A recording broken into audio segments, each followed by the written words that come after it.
Greetings and welcome back to room 303 in our Talks with Walt, as we are calling our readings through the deathbed edition of Walt Whitman's Leaves of Grass. We now turn to Of Him I Love Day and Night, poem number 4 of the 18 of Whispers of Heavenly Death. I think that there's a very interesting way to read, useful way, I'll use that word, useful way to read the next 3 poems. Many have seen this as the journey of Whitman to bring together sexuality and politics, especially his view of democracy. Death is the great democratizer.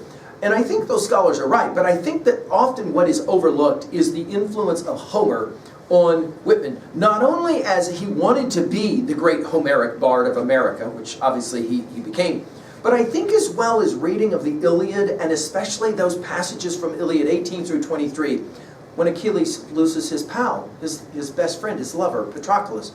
And in those moments, the agony of that experience, I think for Whitman, is played out brilliantly in the next 3 poems that we will study together. Now, our assumptions are that you've been following our stuff at learnstrong.net, down that left-hand side, Talks with Walt, our playlist, and that you were there from the very beginning, hopefully, right up to and including a set of introductory comments to Whispers of Heavenly Death, and then we just finished with chanting the square deific.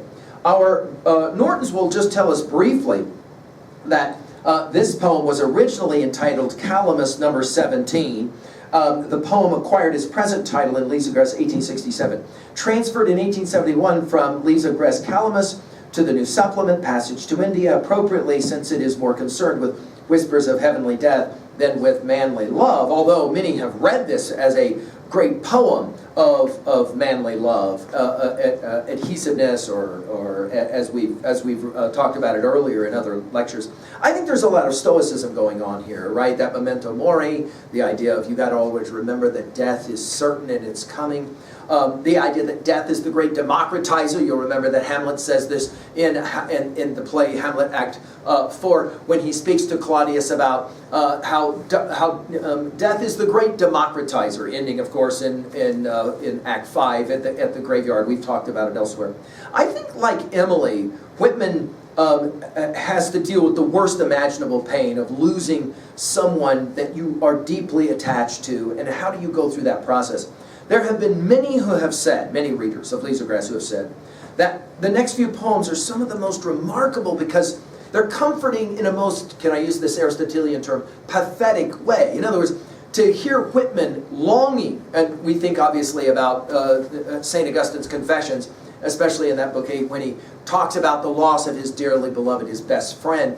And when you read a poem like this, and the 2 to follow especially, you cannot help but grasp the spiritual, the emotive part of what Whitman is doing. He says it this way: Of him I love day and night. That of him, of course, is a very popular construction in Leaves of Grass. Of him I love day and night.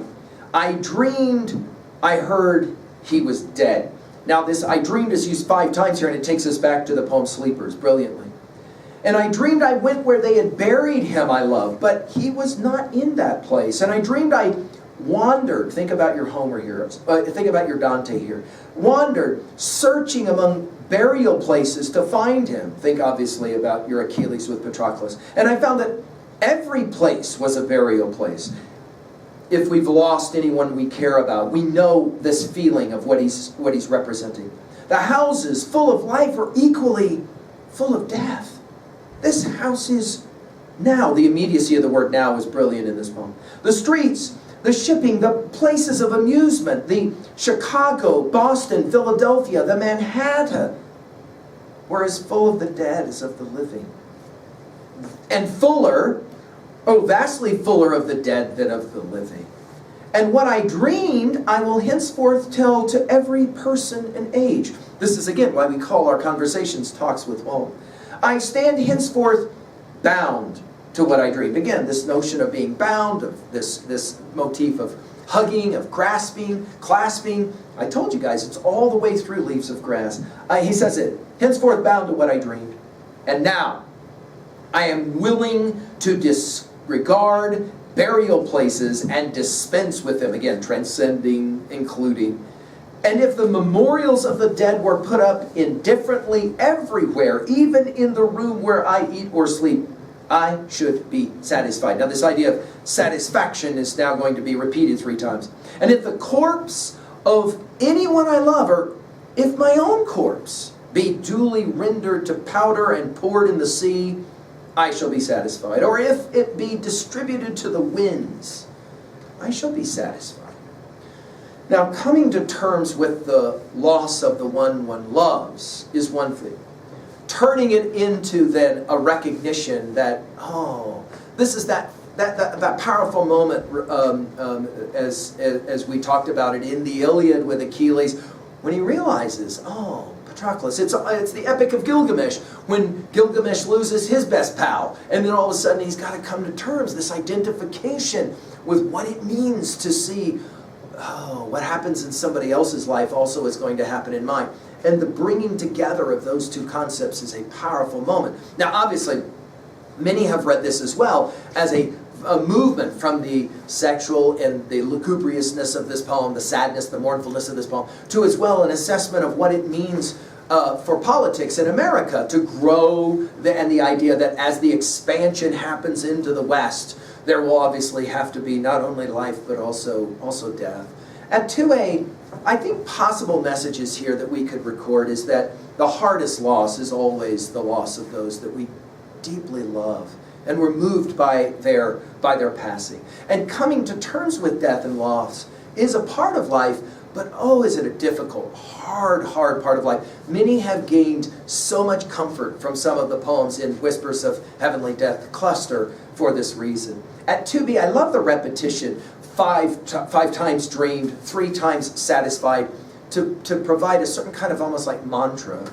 At 3a, we've mentioned Iliad 18, the grieving Achilles with Patroclus, and of course later it will be in 23, Iliad, that Patroclus will have words for Achilles. You've got to let me go. You need to bury me. You need to formally bury me, all right?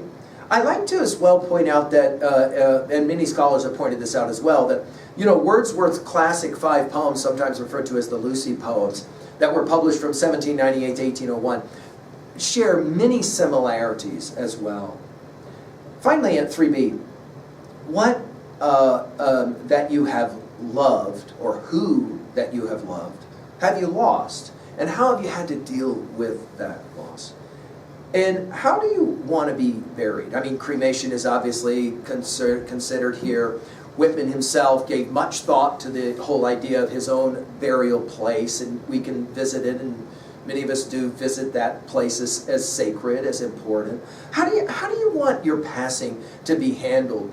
If you are to be cremated, do you want your ashes spread somewhere, and how do you want for that to happen? In other words, when you think about your own dying, can you be satisfied? I hope that your reading of Leaves of Grass can help with that process. Thank you.